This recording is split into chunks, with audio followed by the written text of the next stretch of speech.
Okay, same thing. We're going couple by couple. Yep. Let's start with Sarah and Judas. So, oh my God.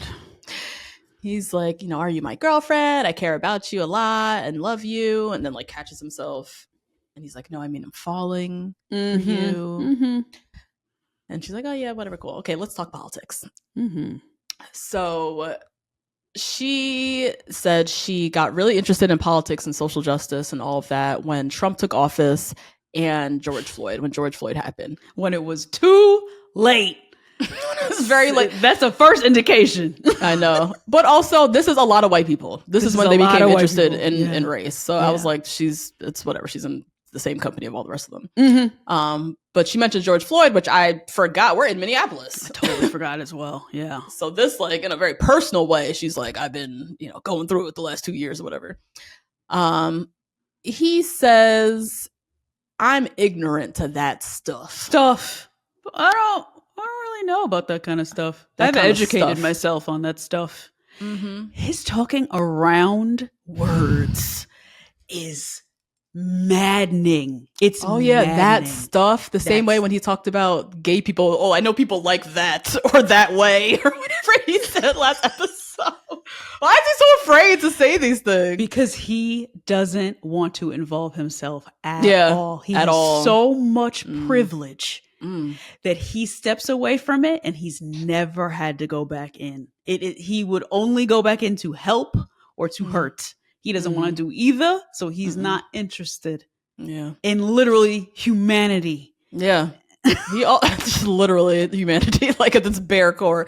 He also openly admitted he didn't vote, which, sir, you should be embarrassed of yourself. You cannot be out here on public speaking like this. But he's that unaware. Yeah, he doesn't care. I mean, nothing. And he just doesn't care. He doesn't care. Yeah, whether he votes or he literally said, "Well, if I vote or not, doesn't matter. It doesn't matter." And he's right. Vote. He's a straight, tall, attractive white man with a job who has probably college educated, I believe. It's not going to really affect him. Yeah. Woo! For a day. Bitch, for a day. If I could live so carefree.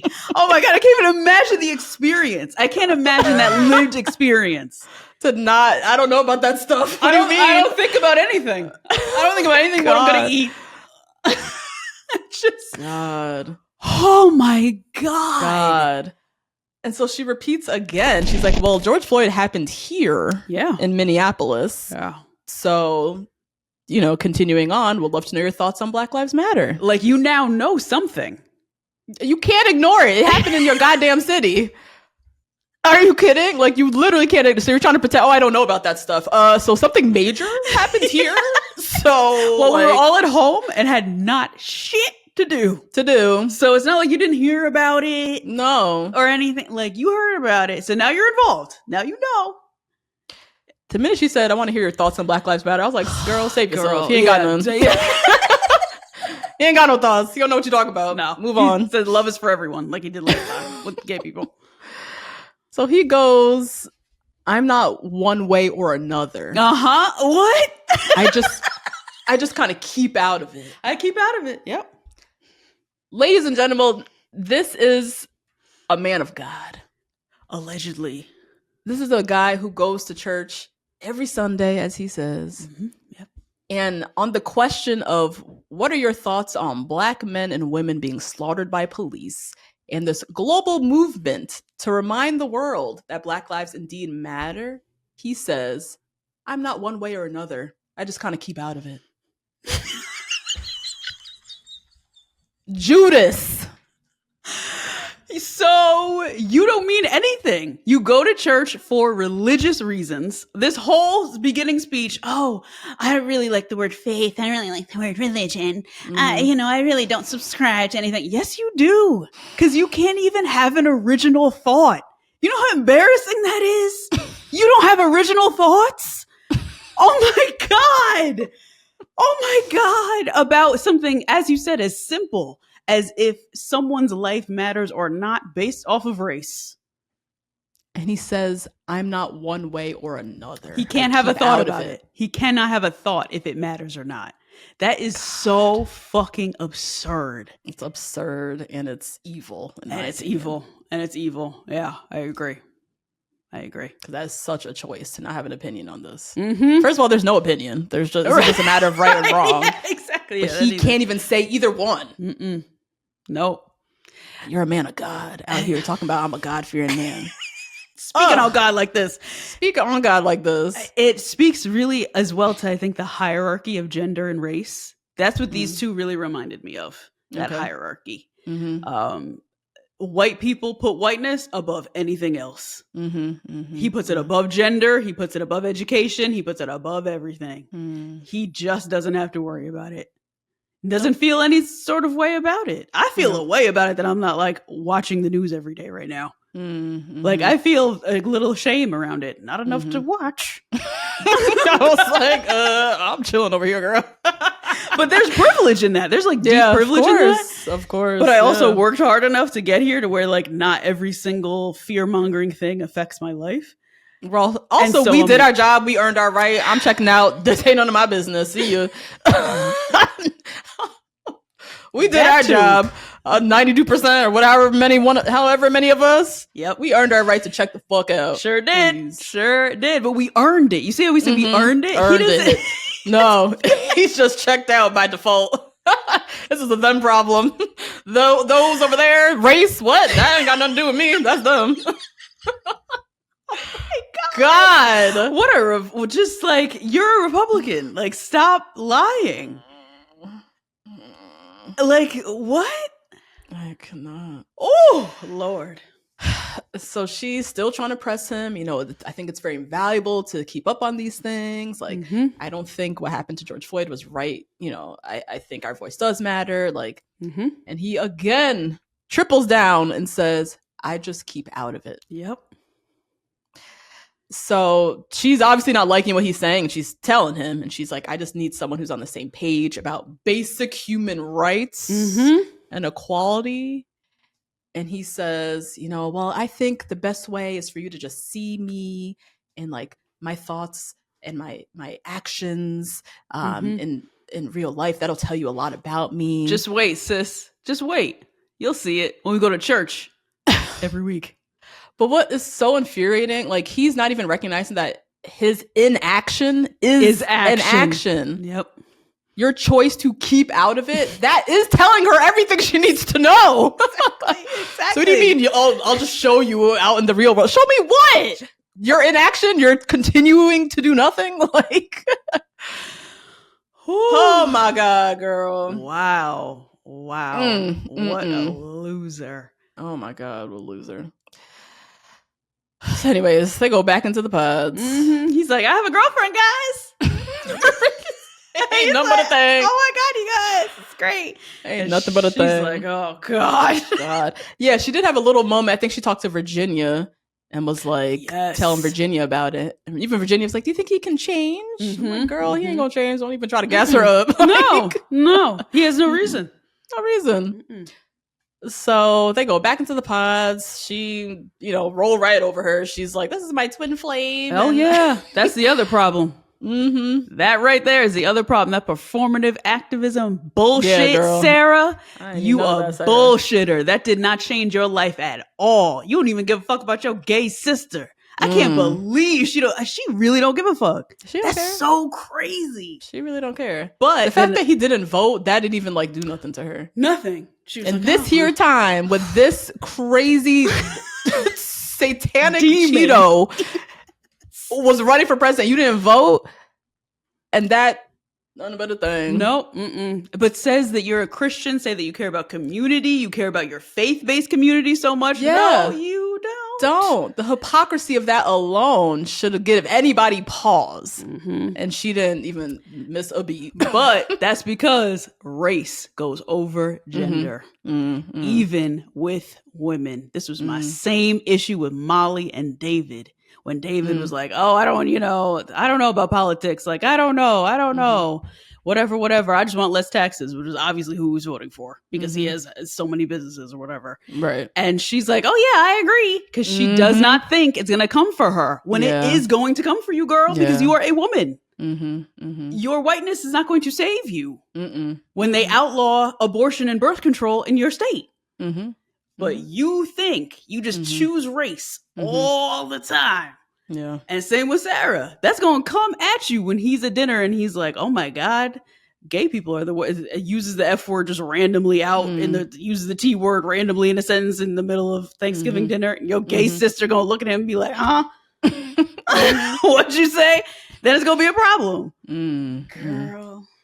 So, yeah, she's talking to him all about her feelings. And she's still in her confessional saying that she wants to talk about deeper things. She still wants to make sure that he's aligned on social issues and just wants to, learn if he can do it. And I'm like, what else is there to learn? He told you everything in the last conversation. He's not doing anything, girl. No, there's nothing else to learn. What do you mean? He gave you every answer possible. What else is there to ask? You're not aligned. According to you and your social justice work, you're not aligned. He told you. So, and as you said, he tripled down. Triple down, girl. On he both. told you, hey, on everything. He told you everything you need to know. Oh my God. So she's like, I just need reassurance about the social causes thing. And they've just been so influential to me. And I just need to make sure. So then he gives her this fake ass promise. I don't know what she needed. She just needed him to lie to her, basically. The back of the book. What's that book? White Privilege? Is that book written by that white woman that all the white people were reading in 2020? White Fragility. White Fragility. All he needed to do was read the back of White Fragility, and that's enough for her. She's like, oh my God, okay, he's changed. He just says, I do have the motivation to grow in this, and I understand it's not your responsibility to teach me.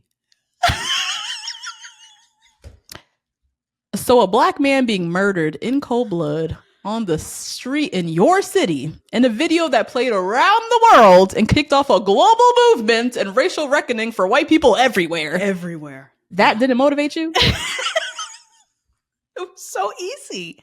It was so easy to be motivated during that time. Easy. You had so much community around you. They're all motivated together. You're not doing it by yourself. Or that didn't motivate you? Or not. Or he didn't. I bet his whole community feels the exact same way he does. More than likely. Okay, Judas. Whatever. She takes his word for it. He proposes. She accepts. Sarah. Sarah, girl. There's some... Okay. Save it. There's things that I can deal with, right? I can deal with ignorance on a certain level. Thank God I don't have to with my husband at all. But when I was out dating, there were certain barbershop talk things that I could deal with when it came to stereotypical homophobia that I could debunk very easily and fast, right? And switch people over into being an ally pretty fucking quick, right? It's not that hard, especially when you have a bunch of gay friends. Not hard. I could never date somebody who can't say the word gay. And I'm not even blood related to anybody gay. That's your blood sister? Yeah. And you gonna marry somebody who can't say the word gay? And who says, it's neither here nor there when it comes to George Floyd.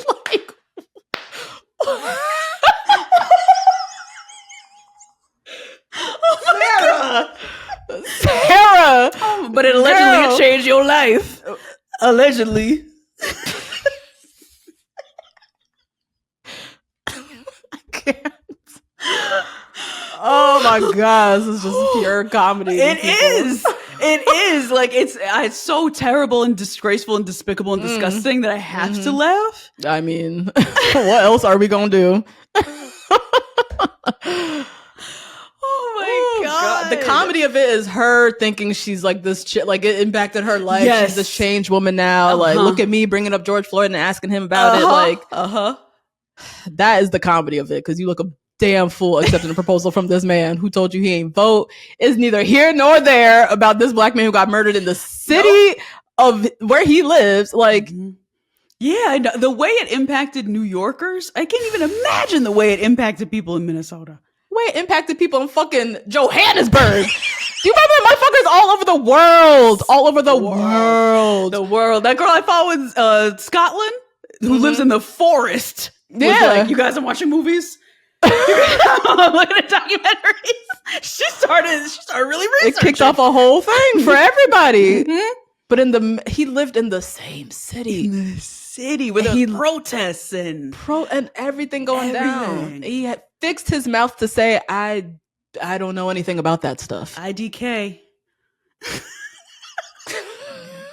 You look like Boo Boo the Fool, Sarah. Woo! Yeah, you look real crazy right now. We already know what he looked like, but you look wild. Yes, you are really the enemy. You are really the poison. You really are who we talk about. Mm-hmm. That's 54%. Yep. And you could have voted for Kamala. All I care about, you right in there with that 54%. Yep. I don't give a fuck. Mm-mm. I don't need this performative, whatever you're trying to give me right now. I don't need it. I'm good. Whew. So they met, whatever. Next, we have Devin and Britt. Oh my God. So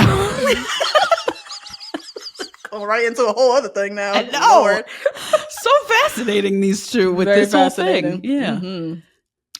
So Devin was very open about a basketball injury he had in high school that led to him having a dependency on pain medication to get through it. Yeah. And it seemed like it almost led also to like suicidal thoughts, like what's the point? A whole kind of moment for him where he had to really sink into his faith and ended up going to see another doctor who gave him more answers, did surgeries, and kind of came full circle out of that. So it's like his testimony, you could tell. Like he's told this story a lot. Yeah. He's very emotional, you know, it got her very emotional. Like it was a whole big moment for them. Him telling his story triggered her to open up more about her, about herself. So she shares that she realized that she actually was living with a lot of shame, particularly towards her sexuality, that she couldn't keep ignoring. She shares with Devin that her ex was a woman. But one of the reasons why they broke up, or just in general, she could never see herself marrying a woman. Her vision has always been that she wants to be married to a man. She shares that she's had not just that one ex, she's had a few experiences with women. But again, always came back to, you know, I'm here, I'm in this with you, and I've never seen marriage with anyone else but a man. Yeah. Very interesting. Very. Yeah, that was interesting as well. Very interesting. Yeah. A question I had for her, my question would be, if I were Devin, or just in general, a question I had, particularly knowing her background coming from like a really strict Christian background. Yep. Do you only see marriage with a woman because you're still holding on to shame about your sexuality? Yeah. That's what I want to know, right? Yeah. Why do you only see it with a man, but you've had so many experiences with women? You know, women who take you seriously back. Like you've been in a monogamous relationship. Yeah. Wasting her time. Wasting her goddamn time, Britt. Girl, let that girl go. That's crazy, Britt. That's wild.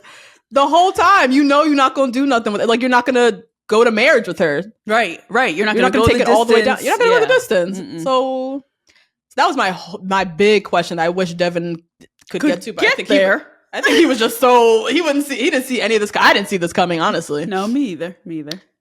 So he didn't get there. So his big question was, do you still have interest in women?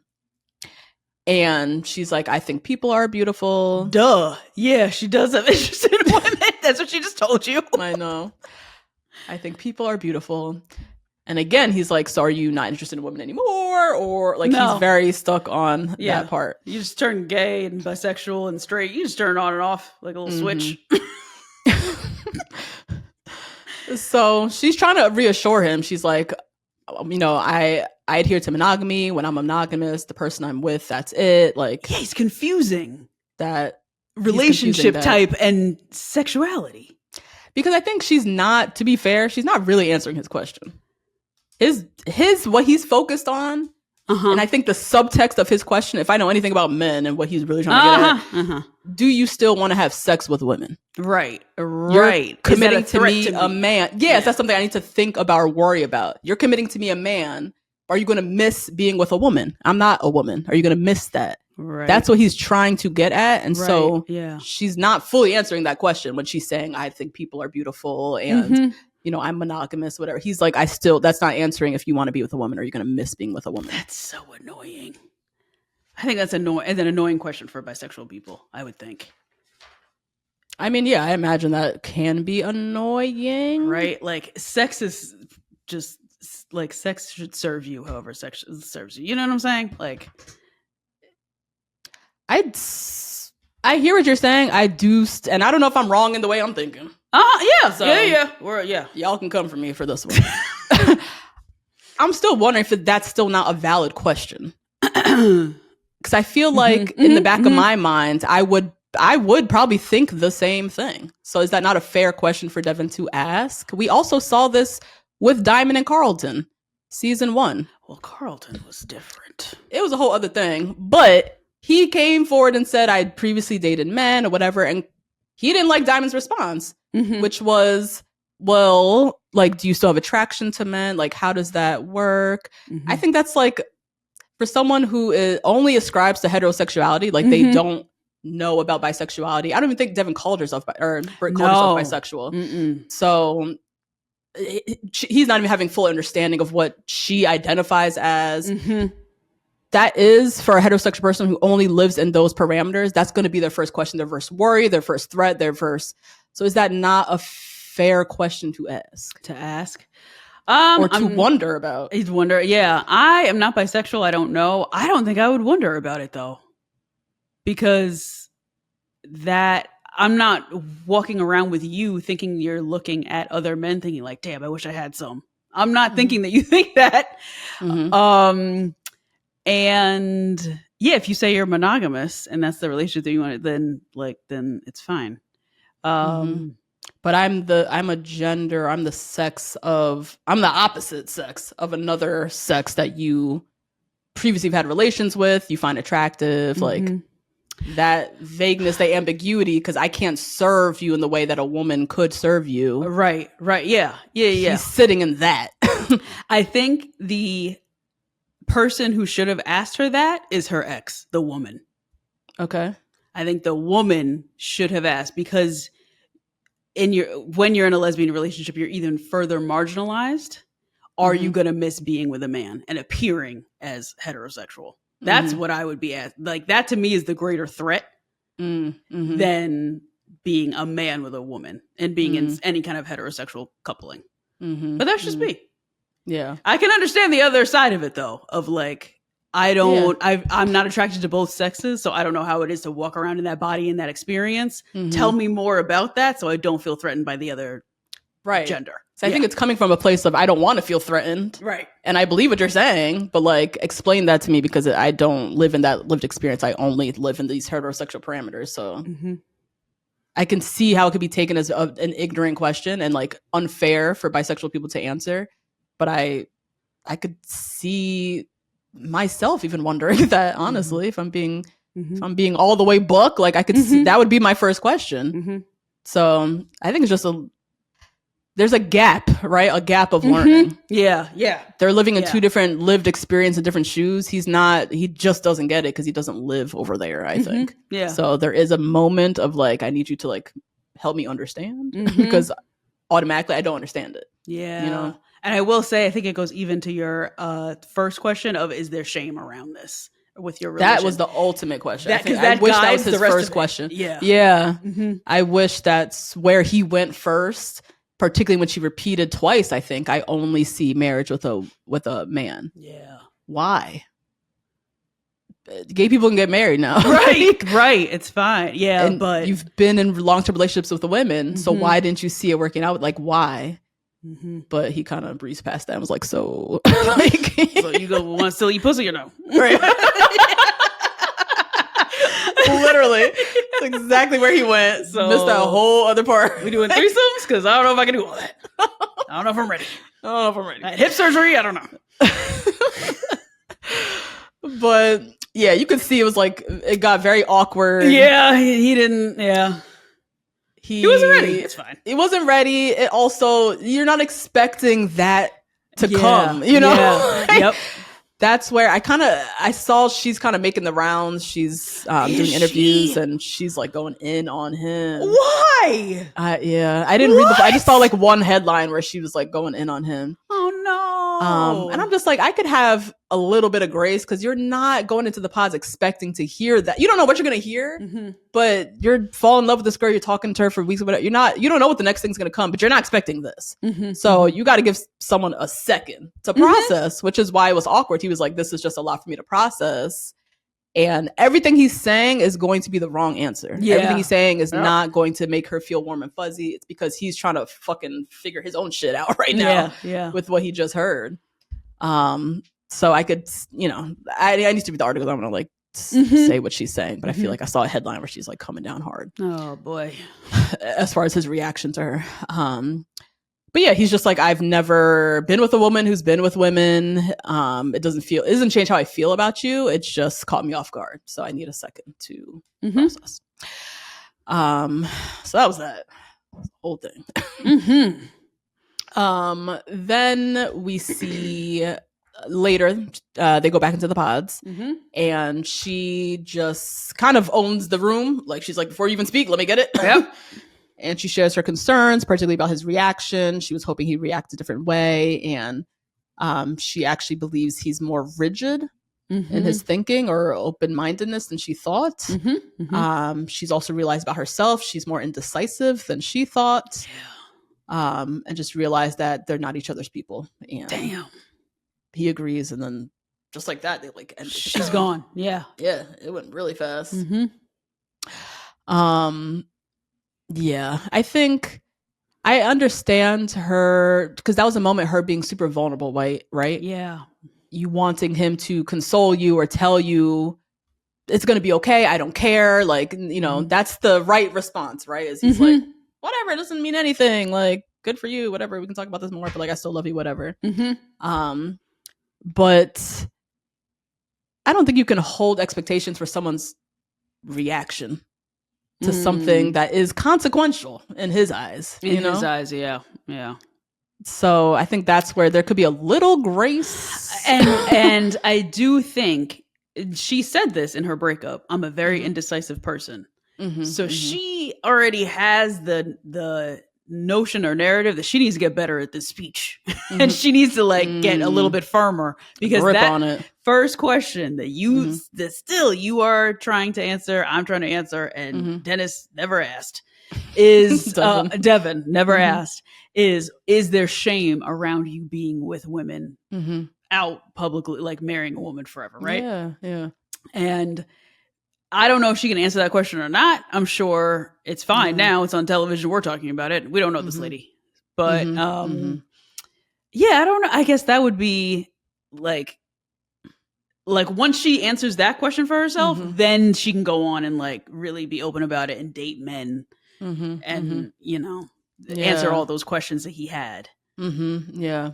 Because even I was thinking back to Diamond and Carlton, like Carlton was unhinged in so many other reasons, but he came down so hard on Diamond, who is trying to process what you just told her. Yes, after you got engaged at the honeymoon. Even worse. That was so much worse. Engaged. They were engaged already. So much worse. They had met in person and slept in the same bed. Like, she honestly didn't even owe him any fucking like anything. But he was like, he didn't hear the immediate reaction that he wanted and needed, whatever, and he just came down so hard on her, and it was like, she don't get even a sliver of grace to just kind of process something that she wasn't expecting to hear. She's never dealt with before. She's trying to understand even how she feels, She never asked herself the question, how do I feel about dating a man who slept with men or has been with men? Yeah. Same way Devin's never asked him, how do I feel about dating a woman who's... They're processing it in real time. Right. So I think they're allowed a little bit of that grace before we just blast them as being... whatever, homophobic or not into, I just don't find that reaction fair. But whatever, they're done now. So yeah, bye, Britt. That was really quick. Yep. So Virginia, she's still here. And he still has a really good connection with her, Devin. He senses, though, that she's holding stuff back. He's been mentioning that. Like, he doesn't feel like she's being all the way open. She chalks it up to just being shy, is what she says. What? And he's like, okay, but an engagement's coming, so I'm gonna need you to move past the shyness. Yeah. And you're a saleswoman. Isn't she a salesperson? Girl, and she's like 33, 34. Yeah, right. Out here talking about I'm shy. We're too old for this. I'm sorry. Damn, Whitley. Damn. I have hers Whitley in my notes. Whitley. Oh my we God. too grown for this. As somebody who grew up as the shy one, I was always shy. That I like held on to that little, for so long. At this ripe age, you cannot be out here talking about I'm just shy. That's not an excuse. You need to learn how to speak your feelings, especially when you're trying to get married. This is a marriage show. Pull it together, Whitley. So she finally kind of opens up. She says she's not had a lot of positive examples of love. She's been with a lot of gaslighting men who've picked her apart. And it's, as we could see, obviously it's made her shut down and just like not be very open to letting people in because she's afraid of getting hurt. She's been hurt by terrible people, it seems, before. But she's gotten really comfortable of sitting in this space of just letting men pursue her. Yeah. And not putting in a lot of effort so she doesn't have to get hurt. Which obviously doesn't bode well when you're court. Someone's trying to court you for marriage right now. Like, in 10 days or however long they have. However long, yeah. So she's like, she doesn't want to sell herself to him. She's like, I have a good life. I have good friends. Like, what else? I'm good. And he's like, I need more than this, Yeah. He shares his testimony and gets very emotional again, talks about his faith, how God carried him through, all of this. And I like Devin. I really hope he checks out. I like Devin too. I hope he does too, girl. I really do. Like, I believe, we, from last season with what's his face, we've been weary about these men of faith. Tyler. Oh. The praying ass niggas on TV. You said men of faith. I was like, well.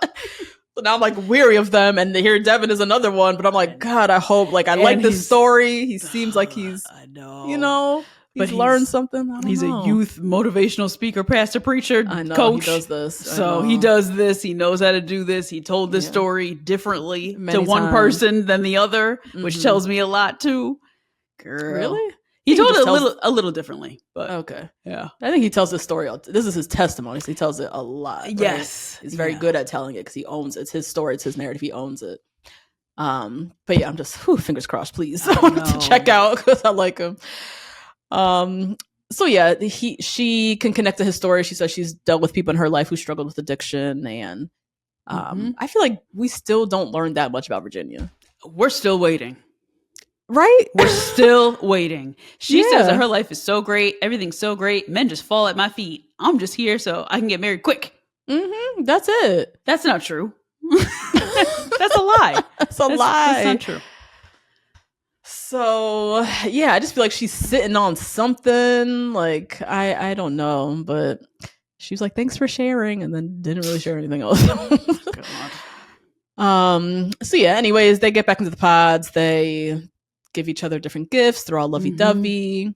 Poor Devin. He was like, if you have anything to say, this is after Britt came out. She was like, you got anything you need to tell me? Tell me now. Tell me now. Yeah. Oh, God.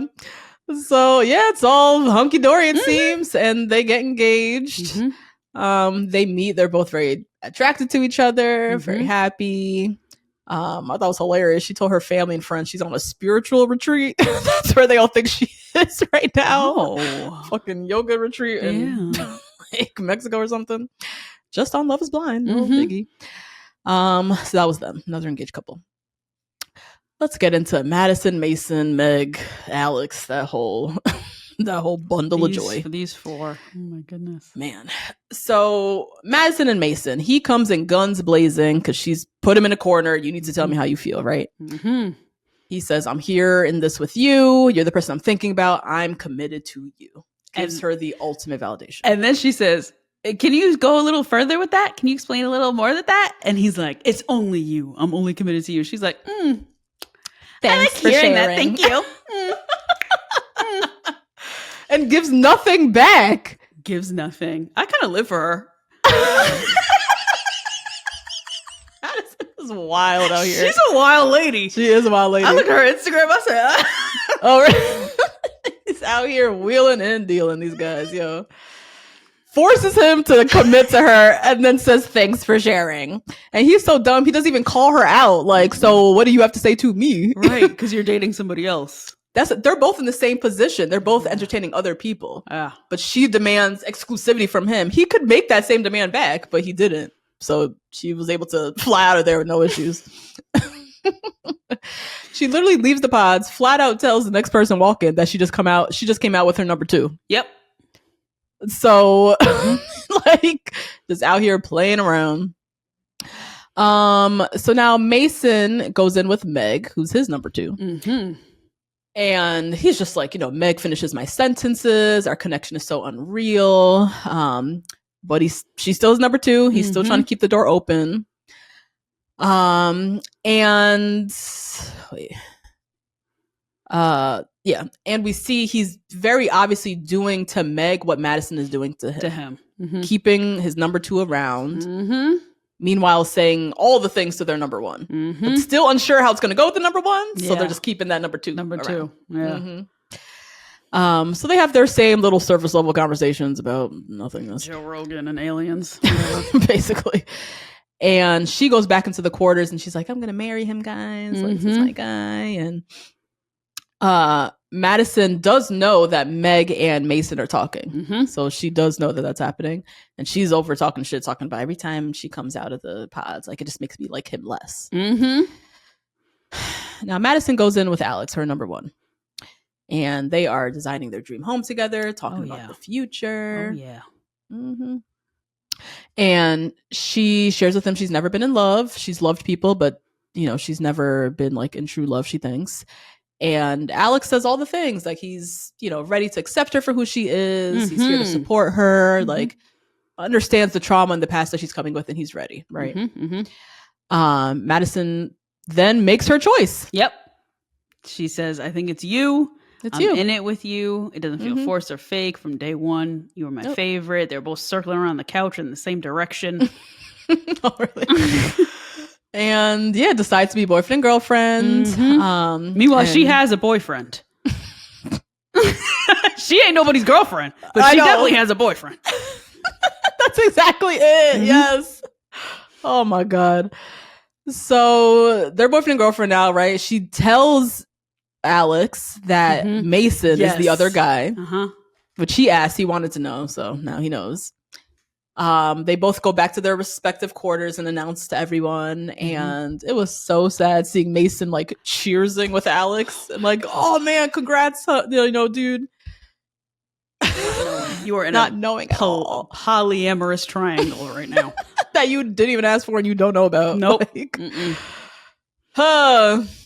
meanwhile, poor Meg is over here. She's seeing that Madison is now locked in with Alex, and now she's like, "Fuck, is Mason choosing me by default now?" And it just sucks because she'll never know. Yeah. So Mason now goes back into the pods with Madison.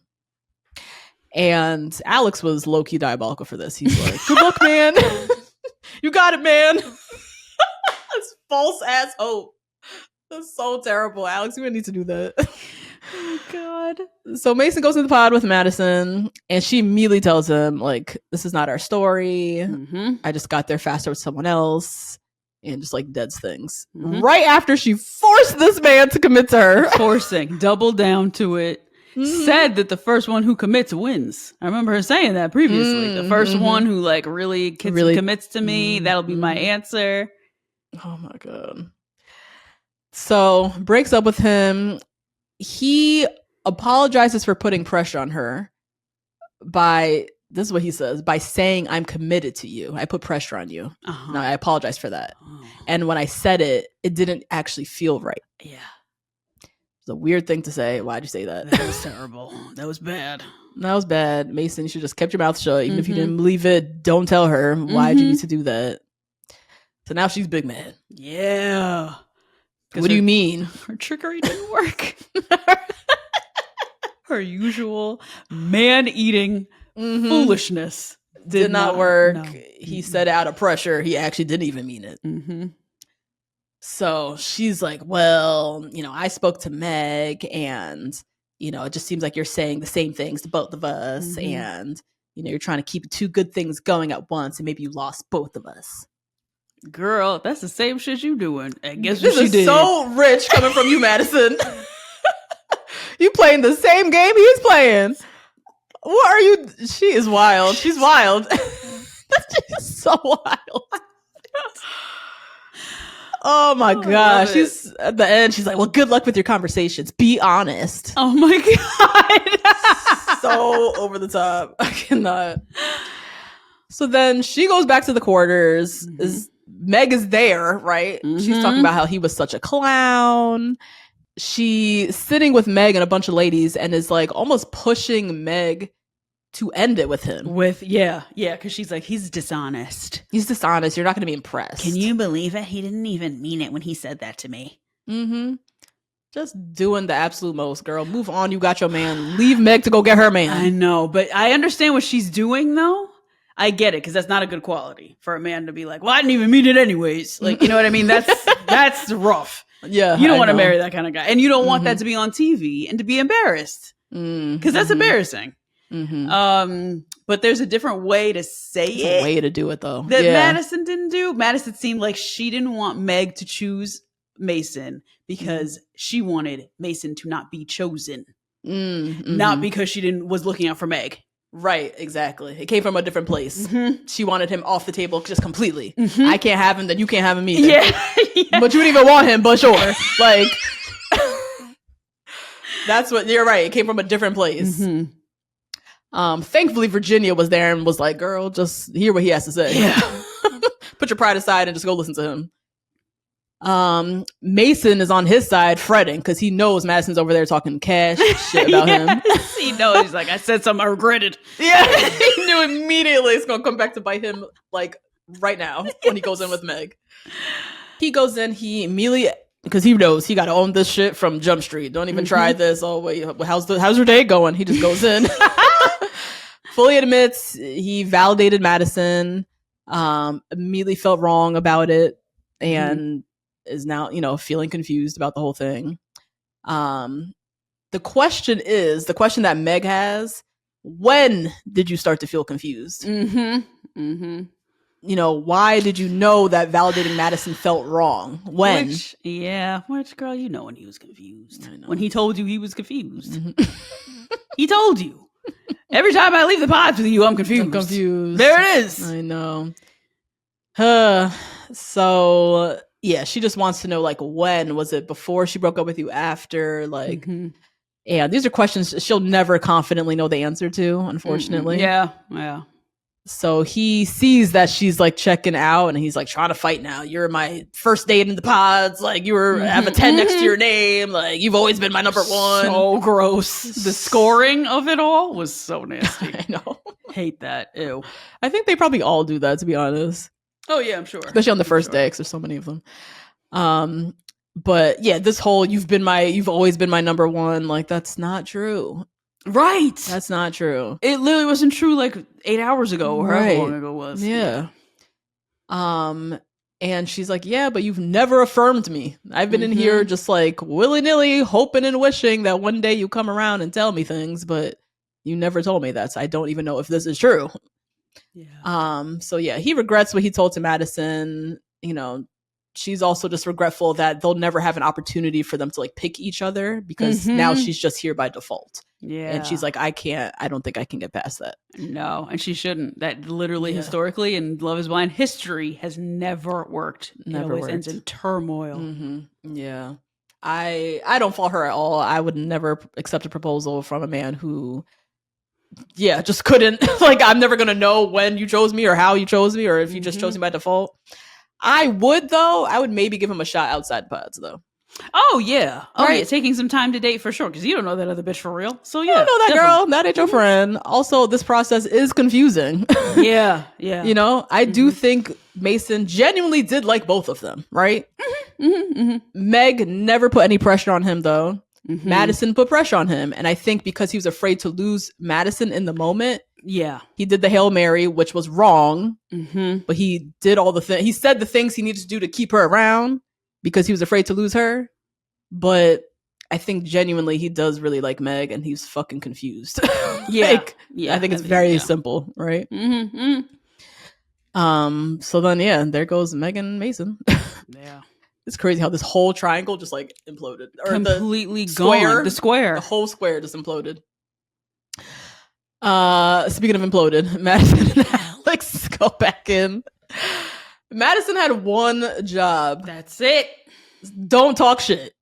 Yep. That's it. Focus on you and Alex. It's just you and Alex now. But she thinks that he only has one job. Which is don't ever defend Mason ever in your life. So she goes in immediately, catty schoolgirl on the playground, wants to talk shit about Mason. No bones about it. She went straight in, ready to gossip. Like, she couldn't wait for the kiki with Alex. It was so crazy. I know about like what he said when he was back in the quarters. Yeah. She wanted the tea, honey. So she was mad that he told her he committed and then took it back, and it's just, why are you so pressed? Why does she hate him so much? I was thinking about this pretty deeply from an anxious and avoidant attachment style perspective. I think because Mason took away her availability to break up with him when he said, I'm committed to you and I'll do it for you, like all the time. And then when they got back into the pods and he was like, oh, like, how's your day going? How is it? After Alex came and they did that whole cheers, they were all excited. And she said, you didn't hear? And he said, no, I didn't know. She had to be the bad guy. And she doesn't ever want to be the bad guy. Ever, ever, ever. So now she's trying to reframe the story for him to be the bad guy. And it's not working. They're both the bad guy now. Oh my God. So she was hoping that Alex went into the quarters and delivered the news to Mason? Yeah, of course. Especially after that, they heard the thunderous applause from the other room. Then she was hoping like, phew, I got out of it. I don't have to do this. And then she had to do it. And then he said, well, fuck you. I didn't like you no way. And she was big mad after that. Yeah, now she's big mad. Yeah. Oh. That's what I think. Wow. Yeah, that could be it too. Right. And also the women, they tried to stay coy, but then by the end, everybody's telling each other who they're dating. Yeah. The men, they kept their mouths shut this whole season. Yep. Hugging. Good luck, bro. And have no idea. That could be his fucking arch nemesis. That was really interesting. That's the first time we've ever seen that. A whole quarters, men or women, no one said a word about who they're dating. Interesting. I know. I wonder if it's Minnesota or if it's the progression of the show. I wonder which one it is. Our producers in the back saying, don't say who it is because of Lydia, Aaliyah, and Uche. I know. I think it could be both. I don't know about the production intervention. I think the Minnesota nice, like the guy's not wanting to, and then also watching seasons upon seasons where it never goes well when people start to know. So she's over there just so pressed, all talking about Mason, and Alex is so clearly not the gossiping type. Like, no, she don't even know her audience. You don't want to do this. So Alex is doing what we expect. He's trying to play Switzerland. He can see both sides. He knows Mason, so he like has a bit more like context and empathy for Mason, right? And it's like, I see both sides. This is confusing. And now she feels invalidated. Yeah. And is crying and shuts down. Like, doing a lot. Doing the absolute most. Just picked a fight with Alex for no reason. Like, you didn't need to do any of this. Over another man who you rejected. Else. Why are you so pressed? I don't know. Yeah, she doesn't want to be the bad guy. Oh my God. Yeah. So he's trying to like change the subjects. He sees this is not going good and is like, let's talk about engagement in the future and like, let's get excited about us because we just chose each other. Like, Yep. And she's like, well, I'm scared to think about those things with someone who cannot be my person. Oh my God. And she starts tapping. Oh, the tapping. Yeah. Stop. Because she wants to tap to Expedia.com. Okay. Yeah. Remember that this bitch is a runner. A runner. She a track star. So she's ready to go. She's fidgeting. She's got her head over she put her head over the covers. She was like losing it. She was like trapped. She felt trapped in that room. Yeah. Oh my God. And she then spins it, puts it on him. I just feel this hesitancy from you, and which I feel the hesitancy. I feel it too. Alex, don't know about you, girl. And he's like, well, you know, there seems to be some communication issues. Like, I can literally feel you shutting down right now. Like, so yeah, I'm a little hesitant. And she's like, well, you know, I'll try my best in the future, but I can't guarantee anything. Yeah. And that's when he's like, all right, we're done. We're done here. Yeah, we're done. This is not gonna, we're not ready to be engaged. Like, this is not good for either of us. Which I'm so happy he pulled them out of this. This was not heading in a good direction. No, you could choose yourself in the pods. You can. And yeah, I think she really just showed her whole ass. Like, she still has some growing up to do. How she handled the Mason, Meg, this gossiping, holding on to this grudge with Mason, bringing it into the pods with your new man, telling Meg that Mason ain't shit, girl, don't choose him. Like, this whole thing felt so immature. And a waste of time. And you lost a man in the process. You know, you lost 2 of them, girl. 2. Yeah. Yeah. It was also a very stark difference between her and Molly. And oh my God. We'll get to Molly. Molly, yeah. Molly's obviously not my favorite person either. But she just handled the ending so differently. She was able to walk away, still hurt, still got hurt by Dave. But her and Lauren hugging it out, like, girl, do you? And like, you could just see just a difference of like maturity levels, I think. So yeah, Alex and Madison decided to go their separate ways, and that whole fucking square, not one of them got engaged. Just a waste of everybody's time. Terrible. So terrible. And they ate up the most screen time, like, for these first 6 episodes. On to Dave, Molly, and Lauren. Dave and Molly are in the pods. He's asking her about rings. What kind of ring do you want? You like gold or silver? Again, tripling down.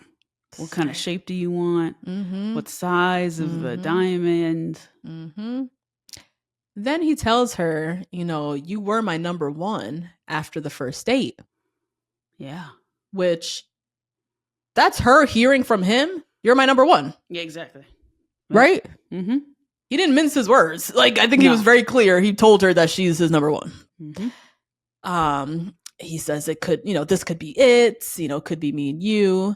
But does tell her he's still talking to somebody else, and that other person, you know, you haven't put pressure on me, which is great. That's what makes me like you more, but I still do have this other person I need to entertain. God. So Molly goes back to the quarters, telling everybody she's his number 1. She needs to shut up. She talks too damn much. She talks way too much. She's way too excited about this man. Ew. Had that. Ugh.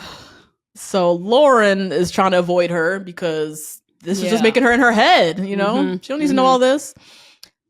However, Lauren also doesn't believe Molly. She feels like she's being manipulative, or, you know, maybe she does know that I know, and this is her way of like playing a game, getting my head. I think she's misinterpreting what he's saying, like giving him a lot of credit and thinking that Molly's the crazy one coming in here saying all these lies. Yeah. Now, Molly on the low finally puts 2 and 2 together and realizes that Lauren is the other girl. Now she feels bad. The girl who's been avoiding her and leaving the room every time she walks back in from a date. Yeah, it's that girl. It's that girl. Lauren goes in with Dave. She goes in guns blazing. Molly told me you're her number 1. What the fuck? Why am I here? Should I be here? What's the deal? It's like, I don't want to get caught up in the girl drama. Now all of a sudden it's girl drama. You're creating mess.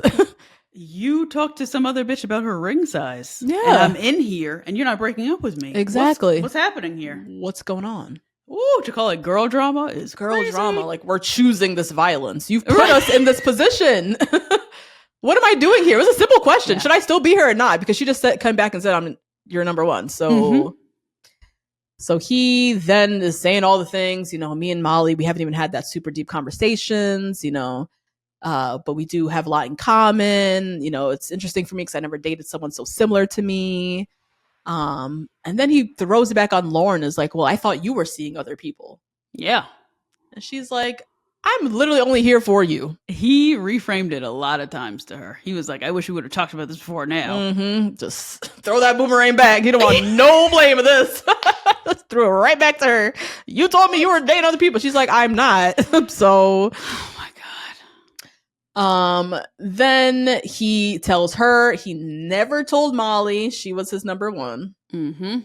Which is a lie, obviously. Says he would have never told her that, knowing how I feel about you. I could only see myself proposing to you. Just talked rings with Molly. So another lie. God, another lie. And yeah, I had never said that to her. I never said, just like fully calling Molly a liar. Yeah. Said that she was kidding at one point. I thought she was kidding. Oh my God. So he then, goes on this whole soliloquy. And, I look back at my notes and I do have love for you. And, I've been thinking about my past and I always make the wrong choice. And actually, I'm the worst, actually. You really shouldn't marry me. I always make the wrong choice. So if I choose you and it's wrong, I always make the wrong choice. God. Or was he trying to say that, like, choosing Molly's the wrong choice and I usually go with the wrong choice type of thing? I think it fits either. It can go the point of it. Okay. Purposely vague. Yes. Either way, it's not my fault. It's either you or Molly's fault. Or I just don't trust myself. Yeah. Oh my God. He has like this pseudo panic attack and... Girl, please. Because he's becoming strangulated on his lies. That's why you panicking. You just lied to her, the woman you love, allegedly 3 fucking times. Yep. So... back in the quarters, Molly's losing it because Lauren's been gone for 90 minutes. She thought it was going to be a boom, boom breakup. What the fuck is happening? Lauren comes back all happy-go-lucky. And Madison tells her, like, Molly is saying that she was number one. Like, what's going on? And that was going to be a breakup conversation. That was supposed to be a breakup conversation. Yeah. So he's with the guys, flopping back and forth, so emotional. Then again brings up his sister, how his sister is going to be pissed off or whatever he said. I was like, who is this? What is going on with this sister? What's going on with the sister? She's playing such a massive role in his head throughout this whole process. Yeah. Like every decision he's making, he's thinking about what she's going to say. What is she going to think about it? Okay, let's think about this. This is a man who came onto this show admitting in a confessional, I'm here to see if I could date any differently, because usually I just date women who get in. I just base it off of looks. This is a man who cheated and said it wasn't a big deal. And this is a man who tried to reframe a conversation about buying rings into being unserious. So this is a man who probably considers his older sister to be like his full compass guide of life. Okay. And so whatever she thinks is really going to like guide it. And he doesn't have the two to present to her. To marry, because he's not expecting to get married after this. Okay? He's fully expecting to walk out the wedding and not have anything. Okay? From now, he's already... From now. He's like, fuck, how'd I make it this far? Oh, God. Yeah, he has no trust in himself. None whatsoever. Yeah. Because you a grown-ass 32-year-old man talking about my sister. What's my sister going to say? What? I can't make decisions. I'm actually really bad at decision-making. Yeah. Oh, my God. Pull it together. God. So he goes back in the pause with Molly. He's crying, going through it. He's confused. He's so scared. And Molly's chilling. She's always just chilling. And still not putting any pressure on him. She's not emotional about it at all, which also is kind of weird to me. Like, yeah. And that he was like, why are you so cool about this? Because she's showing like no emotion. I think she's already like checked out and knows like she's done. Yeah. She can't do this. Can you imagine what went through her head in that 90 minutes? Yeah. That was supposed to be 2 minutes? Girl, please. Right. She already knows he's on some bullshit and she's done. Yeah. So yeah, so he basically breaks up with her, finally ends it, says, me and Lauren, I need to see it through. And she's like, all right, whatever, I'm out, bye. Yep. heads back into the quarters, and that's where she cries. That's where she shows the emotion. Mm-hmm. She apologizes to Lauren. She's like, I sincerely did not know you were the other woman. I thought it was Sarah. I would have never told you. Like, really owns that whole thing, because she now realizes how shitty it's been for Lauren this whole time. Mm-hmm. And then, yeah, just kind of like hugs out with her. It's shit. He put us in this position, but I wish you all the best. Yeah. Totally different than Miss Mayhem over there, Madison. Miss Madison. Because Molly just got burned, you know? Yeah, yeah. And she could say all kinds of shit about him to Lauren, but she chose not to, because Lauren's grown and Lauren's gonna make her own decision. So Dave and Lauren get back in, and she immediately confronts him. I'm like, Lauren, this is too much work. Every time you come in, you got to confront him about some bullshit. Lauren, don't you see it? You quit teaching. You don't have to do this. You don't have to do this. So she confronts him. Did you promise her you're going to break up with me? That's what she told me. Like, all this, she said. He again denies it. And, you know, and goes for Molly. Hard body. I broke up with her. She didn't even care. So now it's her character now. Now that's assassinating. Yeah. Jesus. He's I can't stand this guy. And yeah, just, you know, admits that his communication may have been shitty, but, you know, Molly was a liar, so fuck her. And then they express their feelings to each other, say they're falling in love, and he proposes. Okay, can I just please give my Becky of the Week award to both of these people, as well as the Christmas Killer and Taco Taylor, for proposing in a doo-doo brown t-shirt and jeans. Oh no, I didn't see that. This used to be a proper program. We used to dress up. We used to have flowers delivered. Oh my God, yes. The proposals was always like a moment. They would come in their Sunday best. Yeah. Real cute. Now you have an upwards, up your chin video of you in a crop top and jeans. Accepted to your proposal. And this is someone who accepted her proposal in no pants and a 3X tall tee.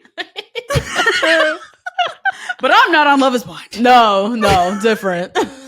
Damn, that's true. I didn't think about that. I saw it. I said, oh no, they couldn't even do this. Yeah. Oh, damn. Unserious. This is an unserious season. Very much. So Lauren and Dave meet. I thought she looked beautiful. I love this little magenta. She looked cute. She looked cute in this little magenta pink dress. I don't know why though. Why the white girls don't turn it out? You know what's the last girl white girl turned out was Alexa or Alexia, whatever. Oh yeah, Alexa. She turned out. She looked great. But the black girls always turn out, and I would too. You meet me for the first time, thigh up. Thigh slit, yeah. Cleavage down, booty rooshed. Like I'm going crazy, right? Yes, like, yes, he must. He's never seen you. And then these girls just come in with the same middle part and a bridesmaid's dress on. I know, actually, yeah. I don't understand this. I know. Whatever. This is Minnesota. This is not just Minnesota though. Minnesota, she's a teacher. I know. This is her best. This is what she thinks is her best, you know? Yeah. We want to see her like bow bow. Yeah, Lauren ain't doing that. Kindergarten teacher, no, she ain't doing this. Fine, Lauren. Whatever. No. So yeah, they meet each other, they're happy. There's like a little bit of awkwardness, but oh no, girl, there's awkwardness. Oh yeah. Oh no. I picked up what you were putting down. Oh, okay. He said to her, was I, you know, how you think I was? She said, oh, you're so handsome. He goes, oh yeah, you're like how I pictured, like close, but it's okay. He said that? No. Oh God, that's not good. I was like, so you're already evaluating where she can get some Juvederm, get some Botox, get some little filler, get a little. That's something. how he can't help it. He's thinking in that way immediately. Okay, she could do a tip, nip there, tuck there. Okay, put a little Botox there. But yeah, he's already like building his dream face as he's looking at her. Oh, we could work with this. Yep. Yeah. It's close to what I thought you would look like, but it's okay. It's okay. Because he's like, I got you. Yeah. Oh, that sucks. Oh my God. And he sucks. That's also and fine. he also just is terrible. Yeah. Oh my God. God. Oh. So yeah, another engaged couple. And then we have We say Taco Tuesday. The Christmas Killer and Christmas Taco Killer. Tuesday. Let's go with Taco Tuesday. Yeah. So Taco Tuesday Taylor, she is talking about just her parents. She's turning it to her mom. Her dad is sick, which we learned already. And her being away is really tough. So she's like, just warning him if anything happens and she has to leave the process, like she might have to leave the process. Like, and he affirms her that he'll come find her, you know, if anything happens. Oh, foreshadowing. Come find you already found her. He already did. I'll find you, bitch. So she feels great about him. She says, I have no reservations about you. Like, everything is all fine.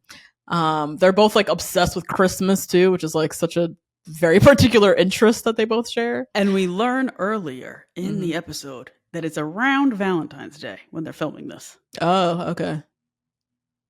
So what does that mean? So when these people give each other Christmas ornaments, this is for my Christmas tree.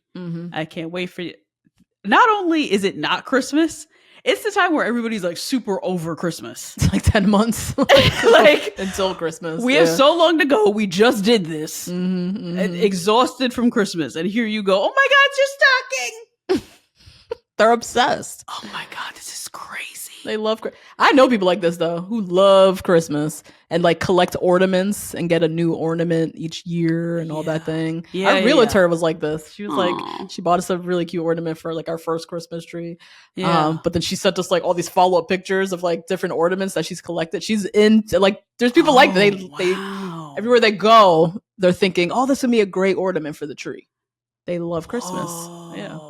I love Christmas too. I'm just not. I love collecting Christmas ornaments as well. Yeah. Don't give me a Christmas ornament in February. I'm exhausted still. Yeah. Oh my God. So she what happened? Oh yeah, they're in the pod. She's just like very emotional. She was really like struck by him saying, you know, if anything happens with your dad, like I'll come and find you. She's like, it's the nicest thing anyone's ever said to me. And they talk a little bit about insecurities. He does share he has a height insecurity, so that gives a little insight to her, you know, and for her, you know, body image, weight, things like that. And then they talk a little bit about Instagram, and she tells him her handle, and he's like, oh yeah, I have a photographic memory, like if I know your handle, I could like remember if I like know you or if I follow you or something like that. Random weird little conversation. Like, you can't help it. Yeah, he's gonna kill her later, and he can't help it. He can't keep it in. Don't we see this in every documentary? God, it's like it's like a little slip. Oh shit! Yeah. Oh, I can remember anything. Oh, I'll come find you. Oh my God. Oh God. So yeah, they write letters to each other. They say, I love you. They get engaged. They meet. I'm living for Taylor's gown. She came ready for a reveal. Gown, honey. Yes. Off the shoulder. Came right off the shoulder. It was a very unique color. It was like a olive green kind of color, velvet gown. Like, she looks phenomenal. I loved it. I loved it too. He's very nervous. He's 5'8", and it's been tough for him, you know. 5'8". The short kings are going, like, we're starting slowly. You know, women were starting to like realize that height doesn't actually matter. So slowly, the short kings are starting to get a little bit of shine. Absolutely, absolutely. Thank you, Zendaya. Thank you, Zendaya. That's true. Yeah. Thank you, Kendrick. Also, I would assume as well. I haven't seen him and Whitney pose together. Not really. Very often, but I have no doubt that she's his height or taller because he is 5'5". 5'5". I know. So yeah, he's a little nervous. You know, height is a thing for him. Yeah. But then they see each other. They love it. So happy. And she's teeny. So she's small. Yeah. So she don't care. She's like, great. I don't have to wear heels now. Like, she loves it. And then, all giddy, all good. 24 hours later, Taylor is sitting facing the camera. Yep. At the Marriott or wherever the fuck they at. Face all splotchy. She's been crying all day. All day. So she shares that when the doors first opened, I thought he looked familiar. And she's like, I just had this overwhelming feeling that this was not the first time he saw me. Mm-hmm. Which is interesting, because I was like, he looks familiar to you, but Right. in your head, this was not the first time he saw you. So, Yeah, I guess maybe we met out in the world sometime, you know. So she says a couple months ago, he followed me on Instagram. Around Christmas.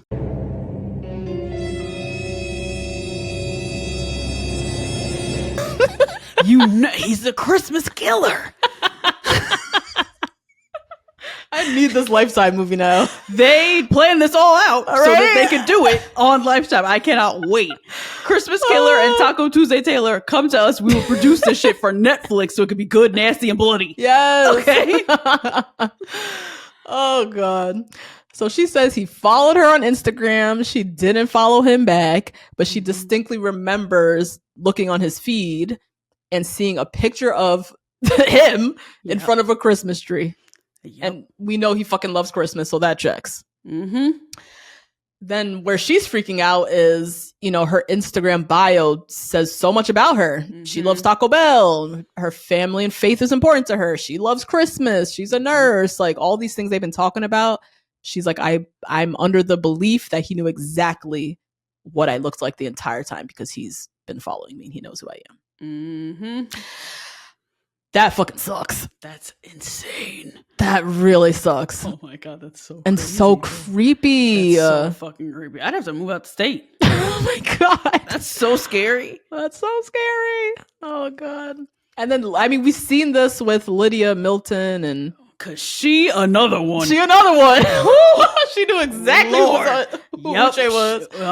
Who Uche was, who Aaliyah was, who Aaliyah was dating. Ooh, Lord, she was crazy. She knew the whole thing. So now Taylor's caught up on one of these things that she didn't ask for. So we see Taylor and Daniel meet up in person, like, you know, producer kind of like sit down. And he don't know what the hell he's there for. Like, he's like, totally what's going on. So, you know, she tells him she thought he was familiar when she saw him. And you just see him nod his head like, like, fuck, it's unraveling. He knows exactly what's coming. Exactly what she's talking about. He knows every single cross-legged Christmas tree photo that he's taken. God. With somebody's wig, somebody's shaved head as his Christmas tree star, okay? At the top of his tree. Decapitated head. Girl, the elaborate schemes I was making up about this man. This movie plot. I can't wait to produce it. So he's like nodding. He knows exactly where this is headed. And she calls him out for following her on Instagram. He is adamant that he did not. He's like, I did not follow you. She's like, well, did you unfollow? Did you follow me and then unfollow me? And he's like, no. Like, this is the first time I'm seeing you. No. Like, he's basically saying, like, that's not true. Not even like a maybe. Just like, no, that didn't happen. So then she asks him about this Christmas tree photo. I have a memory of you in front of a Christmas tree with a drink in your hand. He says the picture doesn't exist. Nope. He's like, well, there's a picture of me in front of a fireplace, but I don't have a drink in my hand. Oh my God. And so we're getting down to the semantics of it all. Because she can't even tell the difference between all these white men on this cast. You see how crazy this is? Even the white girl can't keep track of the white men on this cast. Can't keep track. Oh, Lord. So she's freaking out. You know, he can understand, but is saying, like, I don't know what you're talking about. I don't know you. And then she calls out that they have mutual friends. So this is very small town. Yeah, which makes it cool. It makes it interesting. It does for this type of show. But she's like, we do have mutual friends, and you know, so that's where the episode ends, my friends. That's crazy, so Daniel. Crazy. You about to get caught? You really swindled this whole thing? You knew what she looked like the whole time? The whole time. Oh my God. Friend, what did we learn this episode? Oh my God. Check your Instagram before you go on Love is Blind. Oh God. Take down any incriminating things potential. But how could he even save himself at this point? Oh my God. I don't know. Because who else is this obsessed with Christmas and like that she would remember that followed her? Like, yeah. He He's just saying it's not me. So we'll see. Girl. Okay, does how you handle a breakup reveal your true colors? As we said, Madison showed her whole ass, and it cost her a man. She had one job.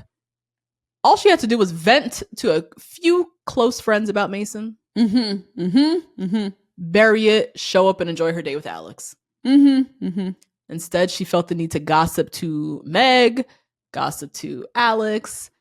And then now we're just seeing this like bitterness, this like unnecessary need to gossip, this like all these other little characteristics come out that never want to come out. She just wanted to, you know? And it's just validation. She needed validation from certain people. Yeah. Who probably don't need to be involved. No, exactly. In whatever your inner thoughts are about this breakup.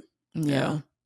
I'd also argue that the way Mason handled Madison breaking up with him for sure also revealed a lot about his indecisiveness, his communication skills. So it also the person I got broken up with, it revealed a lot how he handled it afterwards. So I think that's definitely a learning lesson is like just the way you handle a breakup. Just gotta like somehow keep it together. Like Molly did. Exactly. Sound off in the comments, guys. Please. We had as much fun as we could with this episode, y'all. This was I had a fun time with this Christmas killer shit. Yeah, it's an interesting season. Right? It's I mean, just the fact that we spent so much time on Mason, Meg, all the rest of them, and then none of them got engaged. Wild. So and then the ones who are engaged, I don't like, except for Whitley and Devin. And Devin, I like. And Joey and Monica are pretty harmless. So harmless. Yeah. But Sarah and Judas, goodbye. Dave and Lauren, good luck. Yeah, with either of them. But they still had something interesting to talk about, though. It's still interesting, yeah. Daniel and Taylor, another one. What the hell is that about to be? Like, it's just a very odd season. So we'll see. Rate, review, and subscribe. Join us on Patreon for all the goodness. And we'll see you guys Thursday. I have no idea what day it is. I don't know what. Never mind. Just see you guys at some point. See you guys later. Bye.